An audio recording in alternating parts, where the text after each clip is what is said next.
from the Commissioner's Court. We're going to start with roll call. Commissioner Gallo. Here. Commissioner Gonzalez. Here. Judge Shaw's here. Commissioner Duvick. Here. Commissioner Schindel. Here. Please stand and join us in opening prayer and stand for the Heavenly Father, we thank you for the grace you gave us this week, last week. We ask that you remember all our loved ones, those serving locally and abroad.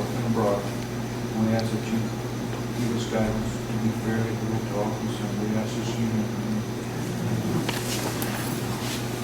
Allegiance to the flag of the United States of America and to the republic for which it stands, one nation, under God, indivisible, with liberty and justice for all.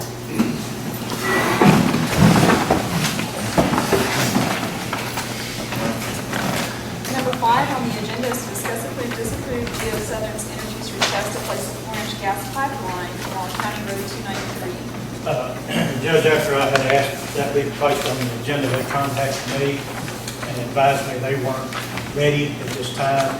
We actually moved on the project a lot faster than they anticipated we would, so I'd ask that we pass on that today.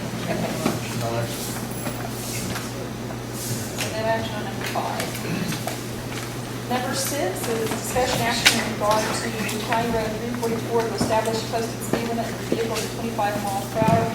The Texas Transportation Code, Subtitle C, County Roads and Bridges, Chapter 251, General County Authority relating to roads and bridges, Section 251, 154, maximum regional improvement speeds on county road. That's Ronnie.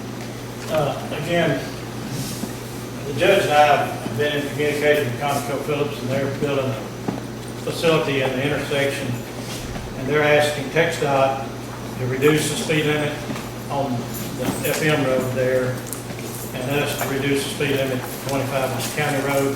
And I'm in complete agreement. I think as time allows, we need to reduce the speed limit on a lot of roads, but the reason this was brought to the front of the list was because of their construction. That is also, Ronnie, they said that they're putting another business right there was another reason too. I wasn't aware of that. They just told me this day.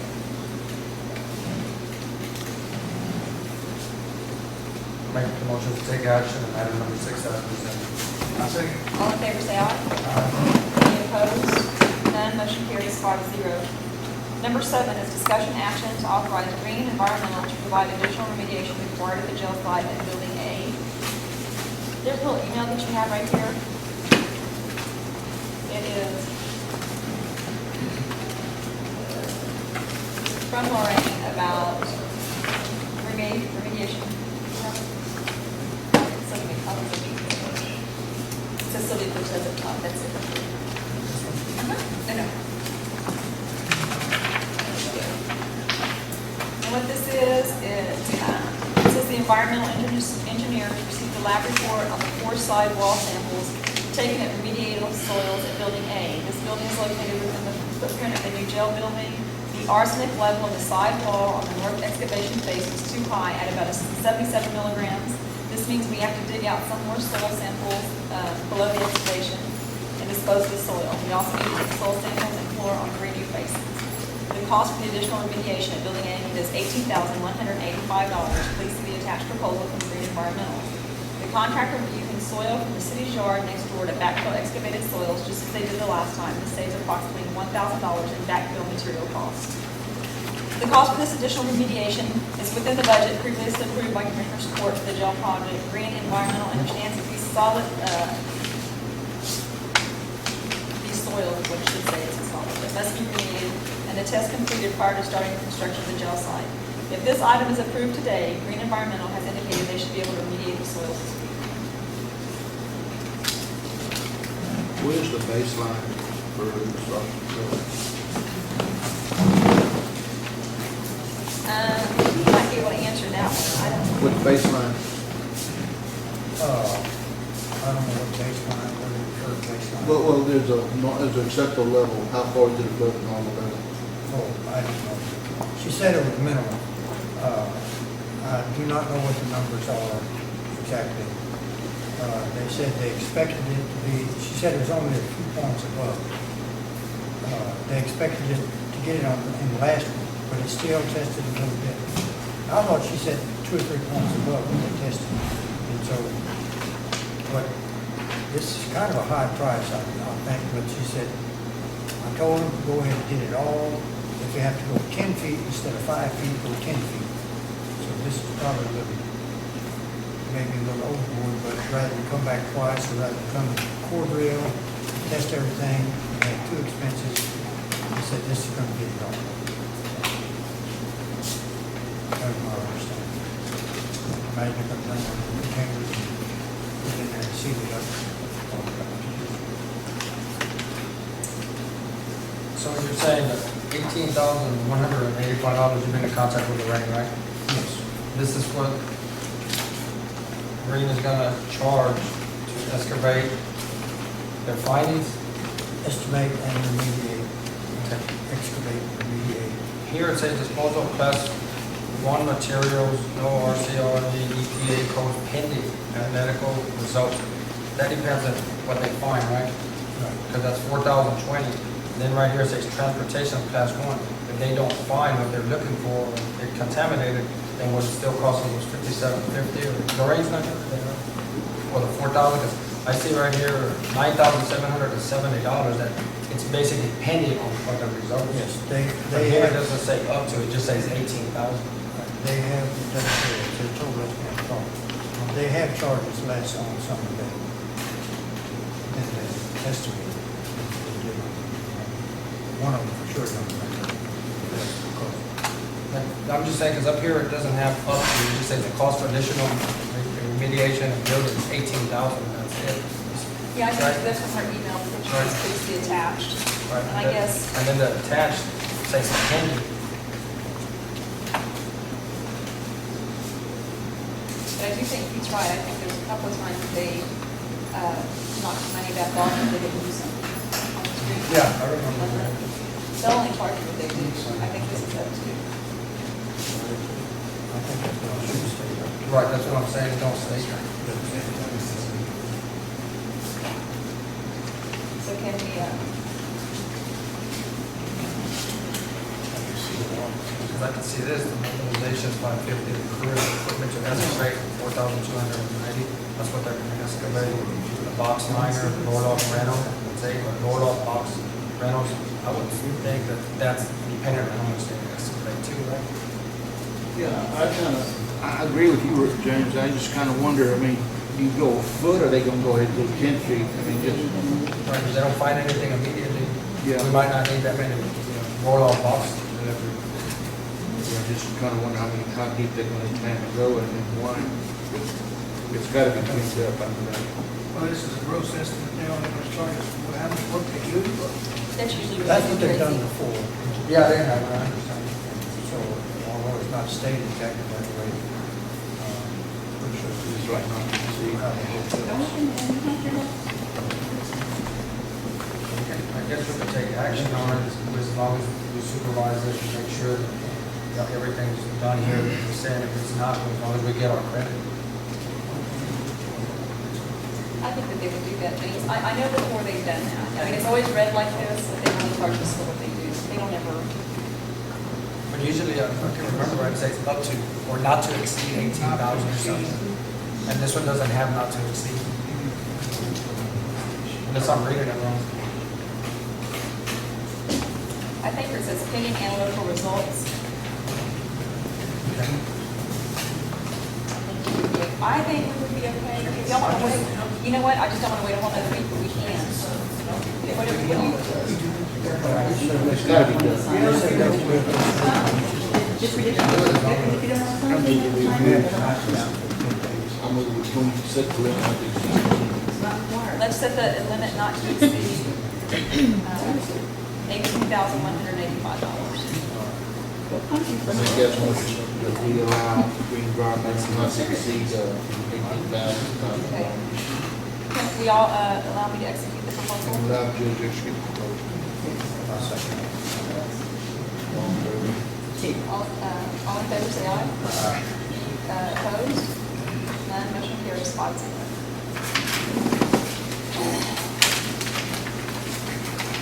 Number 8 on the agenda is to discuss, approve, disapprove an out-of-cycle bill payment to Black Angus Container number XITU 1092-5 in the $2,445. The total cost is $2,945, with a $500 holding.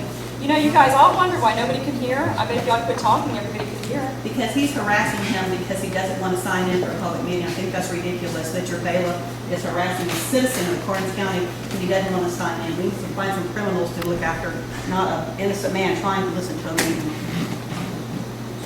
I've been coming to these meetings for years, I've never signed in. Because half the time it was up in the front, not in the back.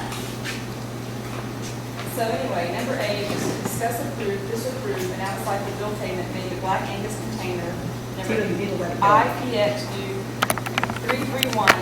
331-092-5, in the amount of $2,445. The total cost is $2,900. Okay, guys, you're not supposed to disrupt the public meeting. I'm talking to people, I'm not talking to you. Okay, but go out there if y'all want to talk, because y'all all say you can't hear, but you'll sit there and carry on all these conversations with yourself, and then say, well, I can't hear y'all. Because you don't talk about them. Discuss, approve, disapprove, an out-of-cycle bill payment to Black Angus Containers. Pete paid the $500 holding fee, so we still have to pay the rest of the $2,445. Okay, what this is a 20-foot by 8-foot by 8-foot shipping container, fully enclosed with lockable door. We need over here at the courthouse, we're gonna have to put the tile that came out of the hallway in there. We're gonna have to put the elevator equipment in there, stick the air conditioning units in there, we'll do something with them. I don't know what else to add, that's the only things I know of now, but we need something to store it. The courthouse isn't gonna get finished real quick, that tile won't go back in there till more than 3 years from now. So, rental on this kind of container unit would be $85 to $129 a month, prices I've checked. I've got prices on these, starting at $2,100, going all the way up to $5,200 for a new one. And I looked at them, and I thought this was one in good condition. And I went, this is up between San Marcos and New Braunfels. So they said he could hold it.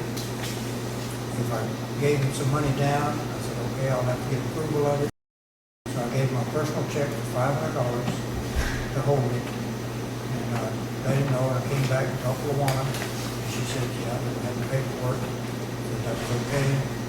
So we put it on the agenda to get it approved today. So he had my check, and I called him after I talked to Luana, I called him and said, okay, go ahead and cash my check for holding it. So we get this approved, and then we'll get a check from him. Actually, Pete, what I told you that we'd have to do is put it on the agenda to purchase it and then approve to pay for it, because it's not currently in this year's budget. I know we discussed possibly doing something about some type of storage container last year when we were doing the budget because of the furnishings, et cetera, that were going to have to come out of the courthouse, but nothing was budgeted specifically for this. So the court first needs to decide to buy it and then to approve the payment. Just come out of the courthouse bond money like we're doing the rest of Correct. it. But still, the court has to approve buying it before they can approve paying for it. Okay. So is this on here properly or improperly? It's not adequate because it's not approving purchasing it and then approving paying for it out of cycle. So basically, there's no action on 8 and 9 until the end of the month. And we'd have to find out if this, from Lorraine, if this is going to qualify, or even from the Historical Commission, if this will qualify as a reimbursable cost. If it's not going to be a reimbursable cost, it can't come out of the bond monies, it'll have to come out of the unencumbered fund balance. So we'll have to find out before we actually expense it, where it's going to qualify for. But it part that our match money will want it? Part of it's our match money, but there's a difference between bond monies and match monies. But there's not anything in the budget now to purchase a container or a storage building or anything like that. So the court's going to have an item to approve purchasing before we can approve paying. In my opinion. Her back there? Nope.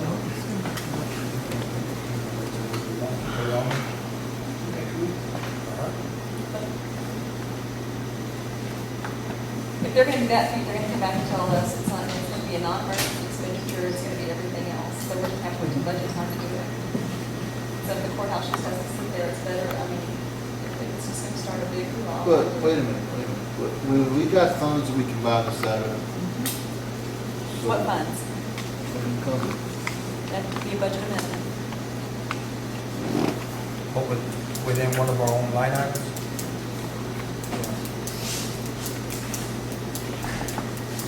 It could come potentially out of one of the capital outlay line items that is not going to be used right now.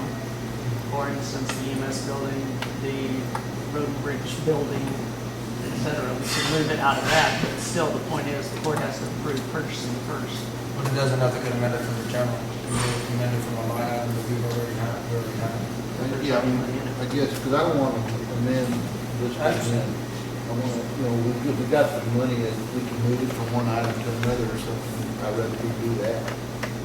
Well, that's my personal, but can we get Peter's $500 back today? You haven't agreed to purchase the building yet, Okay, I understand. or the container.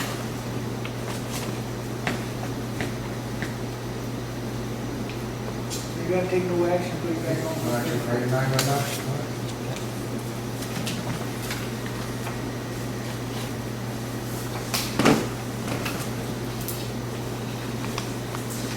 Number 14 is discuss, approve, disapprove an out-of-cycle bill payment made to Texas Regional EMS invoice number 4 in the amount of $4,000. That's for coverage 6%. What did I say? Oh, it's number 10, excuse me. Discuss, approve, disapprove an out-of-cycle bill payment made to Texas Regional EMS invoice number 4 in the amount of $4,000. That's for emergency EMS coverage.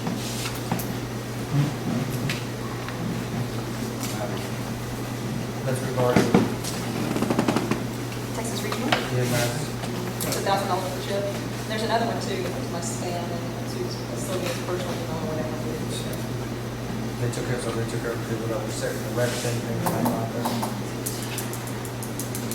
I believe the dates for coverage on this one is the 8th through the 13th. I'm sure I'll be getting another one from Stacy today for last week. And then there's 2 others that were pending previous that'll have to be on the next agenda. 8, 9, 11, 13.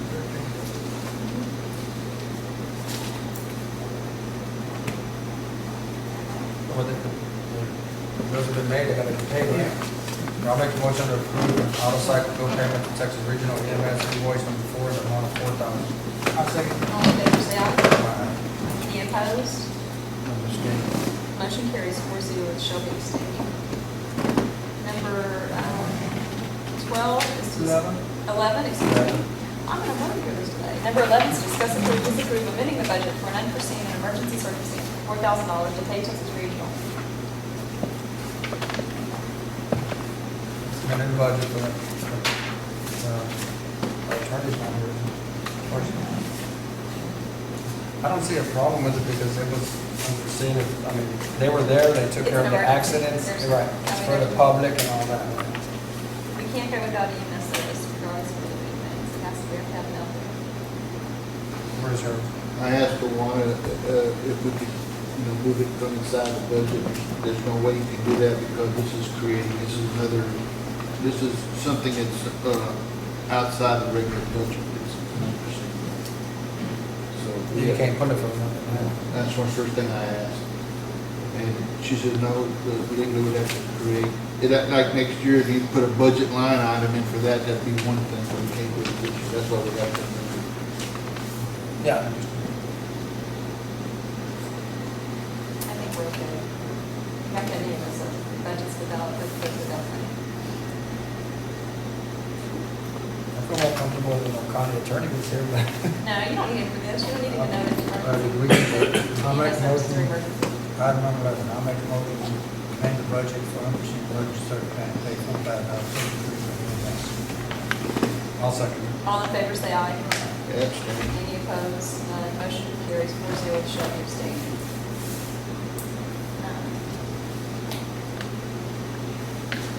Number 12.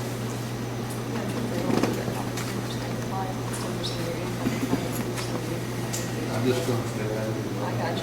Number 12 is Presentation, discussion, and guidance with from Robert Henderson, Karnes County Financial Advisor regarding county finance. That's you, Bob. Good afternoon, Judge, members of the board. For the record, my name is Robert Henderson. I'm the Managing Director of RBC Capital Markets, and we have had the pleasure and the honor for, 30 years now to work with Karnes County with respect to the issuance of capital debt for projects. There are 3 items on the agenda with respect to today's meeting. One having to do with the general county finances, one having to do specifically with the potential of issuing debt to the jail as the local voters have approved. And then thirdly, investment of public funds. We can take these items separately, or I think they kind of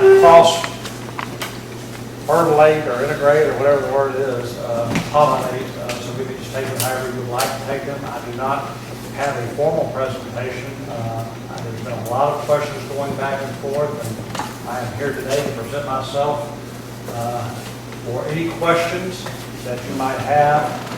I guess by way of a brief recap, we all know that the county's tax base has gone from less than $500 million to $3.3 billion for the year fixing to end 2013, and I just learned literally half an hour ago that the anticipated net taxable assessed valuation for this county for the coming year will probably be over $6 billion.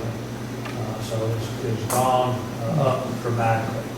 We have had, as a function of that, your tax rate fall from almost 80 cents to under 30 cents. There will be significant downward pressure on the tax rate again as a result of the new anticipated certified rolls. This has obviously been a great boon to the county and to its traditional historical taxpayers, the people that have lived here for many, many generations. But like most things in life, this kind of growth causes for a two-edged sword. There's some downsides to this as well as obviously some upsides. We discussed last year a longer-term plan of finance. We discussed at length what type of debt the county may need to incur, what type of, how long you might go out, what the tax rate impacts would be. That information has changed dramatically, continues to change. We know that the county has got voted but unauthorized debt in excess of about $17, $18 million. We had a courthouse restoration election that was conducted and passed. $3 million for materials to upgrade the county's roads, and then $7 million this past November for the county jail. One of the things that comes with this growth that we've seen in the oil business in this county, as well as some neighboring counties, is tremendous damage to the roads. I know that the county has looked at hiring an engineer to do an analysis of what the damage is. I think we're expecting results from that in, 30 days, Judge? Something less than 30 days? It should be pretty quick. Pretty quick. Have you been in touch with him? Yes. I'd like to have it ready by the 1st of August. We have a contract with him Yes. the next week. By comparison, we know that the county judge in neighboring county, DeWitt County, has been very public about their engineer's estimates of $400 million worth of damage to DeWitt County roads. It's impossible for us to know to what extent that may be either an exaggeration or an understatement. I personally would think that hopefully that county can get by with spending a whole lot less than $400 million on roads. But there can be no doubt that there's tremendous road damage. The situation here in Karnes County is that your tax base has gone up over tenfold in the past year. You've gone, past 3 years, you've gone from having less than $1 million in undesignated reserve funds to having something in the neighborhood of $18 million at this point, $17 million at this point.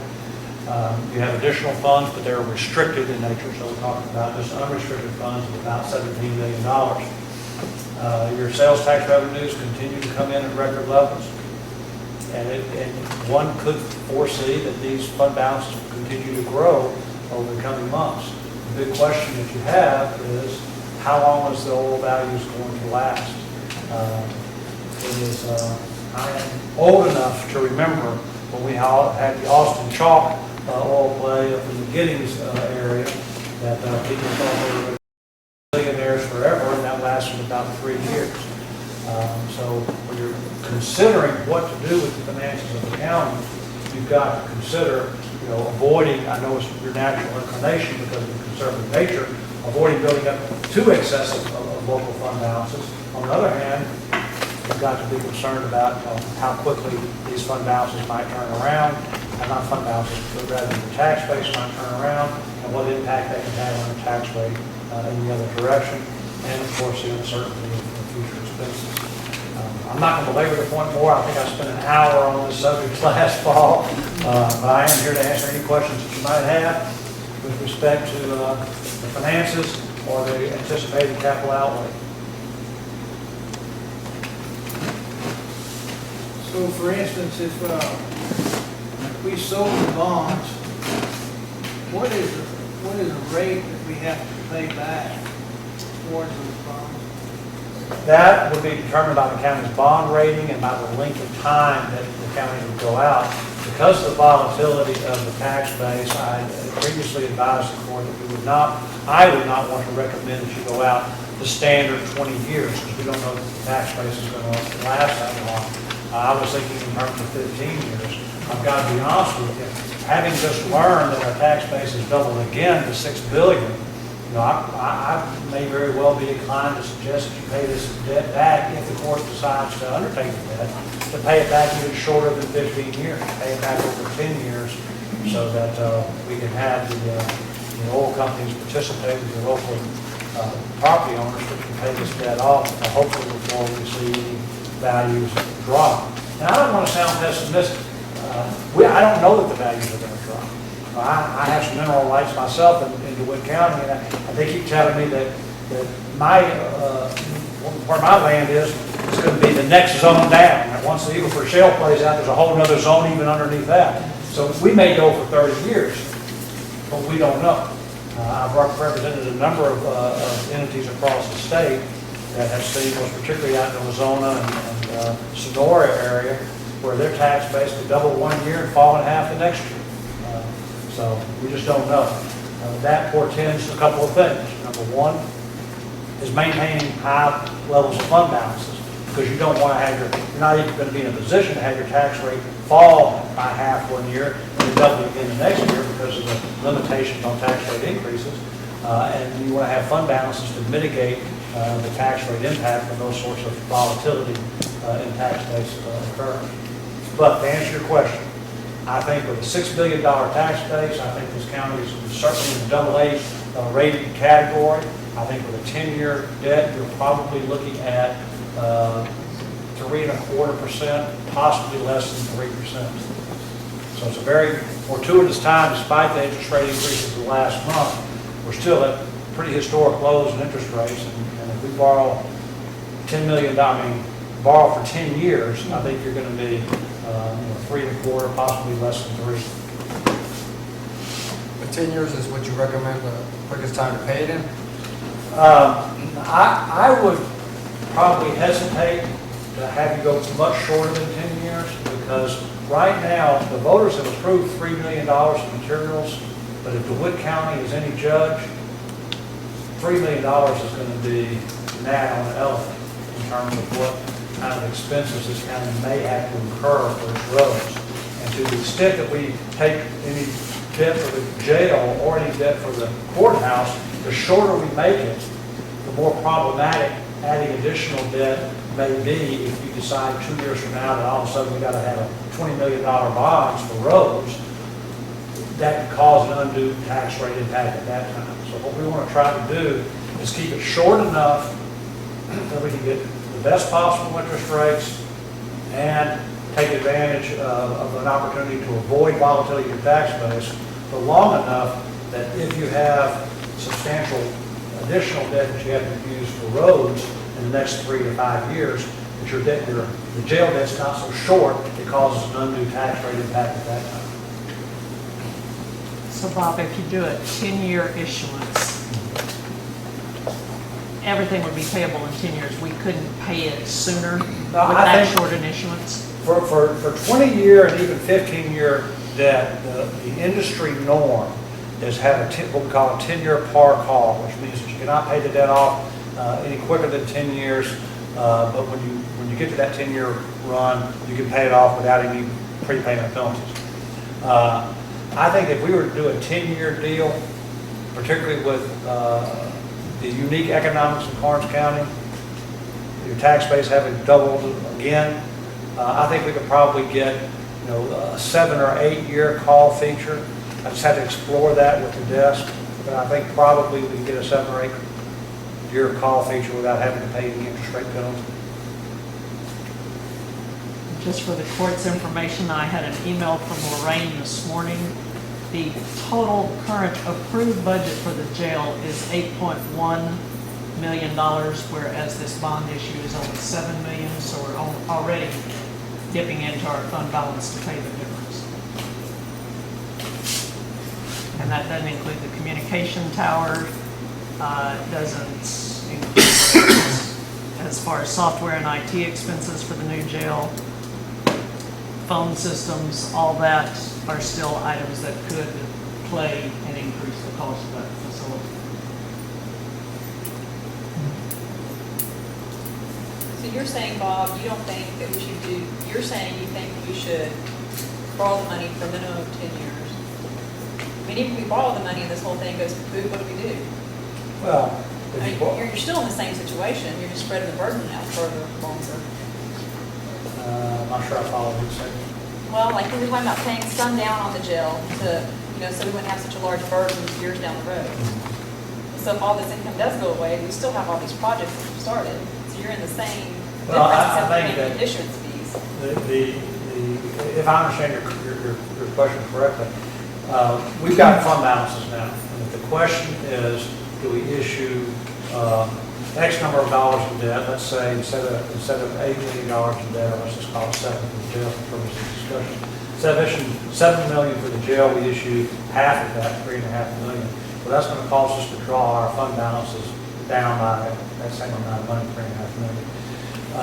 If we issue the full $7 million, that $3.5 million, unless the court spends it for other purposes, roads, for example, you're going to have that $3.5 million in the bank earning interest, although in this interest rate environment, it's not going to be a whole lot of money.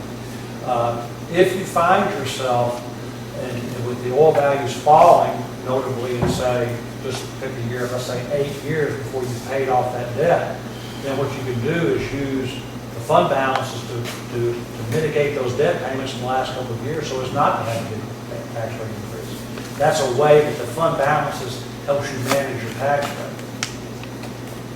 Well, and also too, on your tax rate, when you calculate the tax rate, there is specified percentage of that goes directly for INS before you get to operating expenses. Well, the tax rate of any government entity in Texas is broken down into 2 categories: the general operations tax rate and the debt tax rate. Through a quirk in state law, when you calculate your effective tax rate, your tax rate calculation is based on the combination of those 2 tax rates.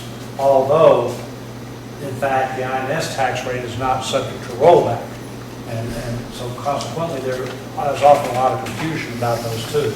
But in the event that money is fungible, in the event that your tax base falls,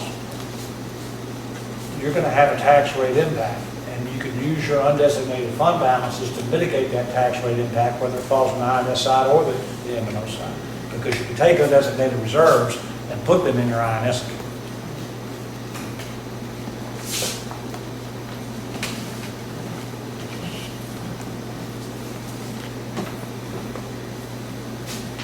Are we addressing 12, 13, and 14? Well, you can't do it at the same time, but number 13. Number 13 is, I mean, you can ask him, yes, about the money, you just can't make a decision until we get to number 13. That was just the thing that we had in question as we were looking at that deal from, Well, an email that Bob sent to replied to Shelby Friday, I'm going to push Bob. He said, He had put the current ratio at 85% oil companies and 15% local residents. Therefore, if you lower the tax rates further, remember, the local residents have already seen their taxes cut to about a third of what they were paying 3 years ago. The primary beneficiaries are the oil companies, not the voting public. I'm a conservative guy, and despite the business I'm in, I'm always quick to advise clients not to issue debt if it can be avoided. But that's under normal circumstances. I think it could be very reasonable to finance some, if not most, of the improvements at frankly the source of the issues, the oil companies. That means issuing debt and levying taxes, 85% of it, which will be paid by the oil companies.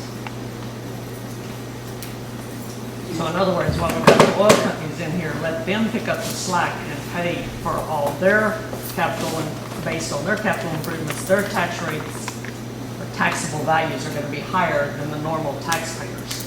So they will be covering more of the tax burden than the citizens of the county.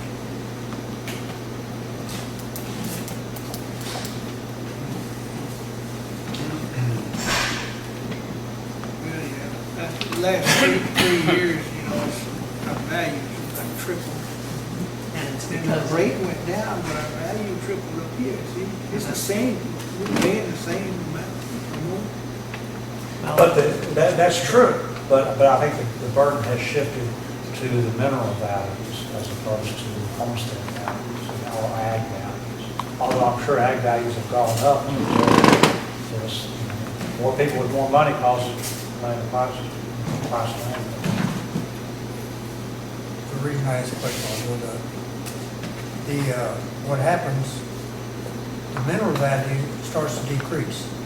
And if we're decreasing the tax rate at 20%, 80%, whatever we're decreasing it per year, now we can't increase but 8% when that mineral value starts to decrease. So all this is tied together.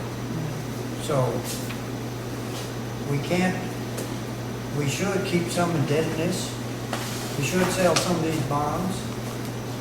We shouldn't pay it all out of our cash and just work on cash. We have to keep something to help keep our tax rate up down the line. I don't understand all that. Someone else has to figure it out. I have a general idea. I can't figure it. So we need to consider everything together. When we sell